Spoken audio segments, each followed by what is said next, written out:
Bagaimana jadinya kalau seorang chef modern tiba-tiba terlempar ke era Joseon dan harus memasak untuk seorang raja yang kejam sekaligus penuh luka masa lalu? Inilah kisah Bon Appetit, Your Majesty. Hari ini kita akan bahas episode 1 dan kedua. Apakah drama ini layak ditonton? Yay or nay?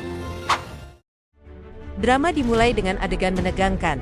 Seorang wanita bernama Yeon Jong dibawa ke hadapan Raja Yihyun. Semua orang mengira ia akan dihukum mati. Tapi yang mengejutkan, sang raja justru menunjuknya sebagai kepala dapur kerajaan. Dari sini, kita tahu akan ada perjalanan kuliner bercampur politik istana.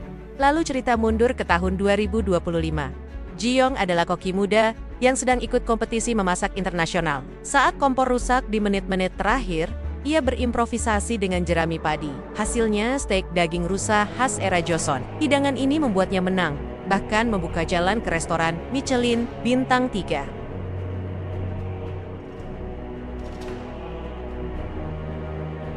Bahagia, tentu, tapi tidak lama. Sebuah buku resep kuno yang dikirim ayahnya dari Paris terkena tumpahan kopi di pesawat. Saat Ji-fyung mencoba mengeringkannya, tepat terjadi gerhana matahari. Buku itu menyala, dan boom, Ji-fyung tersedot ke pusaran cahaya dan jatuh di hutan Joseon. Adegan kocak sekaligus dramatis muncul. Ji-young nyangkut di jaring pemburu. Panik, lalu tanpa sengaja bertemu Raja Yihyun yang sedang berburu. Karena pakaian dan sikapnya aneh, Raja mengira Ji-young adalah Guinyo atau hantu perempuan. Pertemuan pertama mereka penuh salah paham, pedang terhunus, hingga sama-sama jatuh ke jurang akibat serangan pemberontak.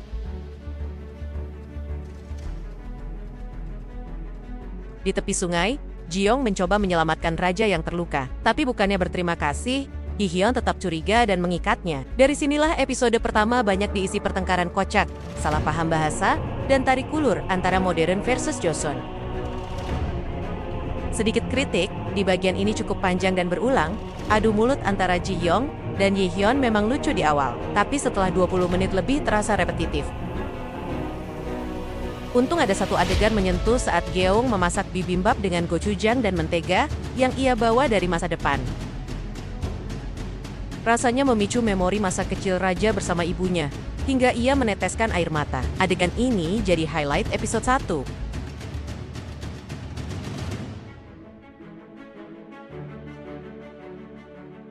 Episode ditutup saat Ji-young dan seorang gadis kecil bernama Gil-jeom ditemukan oleh pasukan raja di pinggir sungai.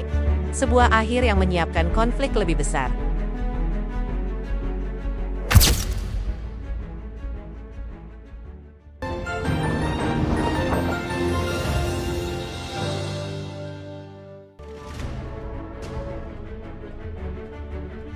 Episode kedua jauh lebih padat dan menarik. Ji-young dan Gil-jeom ditangkap penjaga Chaehong, sebuah praktik kejam di mana wanita dipaksa dibawa ke istana. Mereka dikirim ke kediaman Gubernur Hong dan dipaksa memasak untuk tamu penting. Im Song-hye dan ayahnya, pejabat terkenal yang suka merendahkan orang. Di dapur, bahan sangat terbatas. Geong panik, tapi tetap berani mengambil risiko. Ia memasak steak dengan teknik modern, yaitu sous vide darurat menggunakan peralatan seadanya. Bahkan, ia menciptakan bubuk penyedap rasa ala MSG untuk mengangkat cita rasa. Adegan masak ini dibuat detail dan sangat menggoda. Jelas jadi daya tarik utama drama. Sayangnya, meski hidangannya luar biasa, Song-hye pura-pura menghina makanan. Ji-young lalu ditarik untuk dihukum, dan di saat-saat kritis, muncul Raja Yihyun. Ia menegaskan, dialah yang berhak menilai. Saat mencicipi steak Ji-young, Raja terkejut dengan rasanya. Bahkan ia menyebut Ji-young punya bakat luar biasa. Namun bukannya bebas, Ji-young justru makin dalam terjerat politik istana. Yihyun membawanya ke istana. Sementara di sisi lain kita lihat, ambisi Pangeran Jaesan yang merencanakan kudeta, serta Kang Mok-ju, selir raja yang penuh intrik. Politik makin kental. Sementara Ji-young sadar, masa depannya penuh bahaya. Episode ditutup dengan ancaman dingin Raja Yihyun. Suatu hari, kau akan melekat erat padaku dan memohon ampunanku.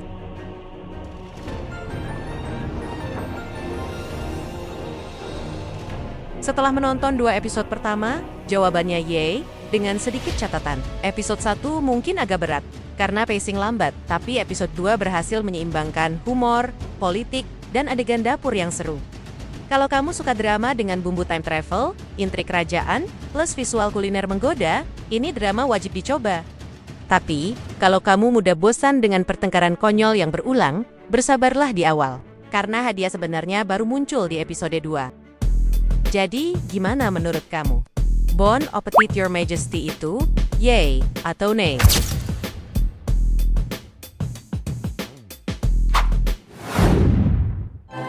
Drama Lur. Thank you for watching. Don't forget to subscribe.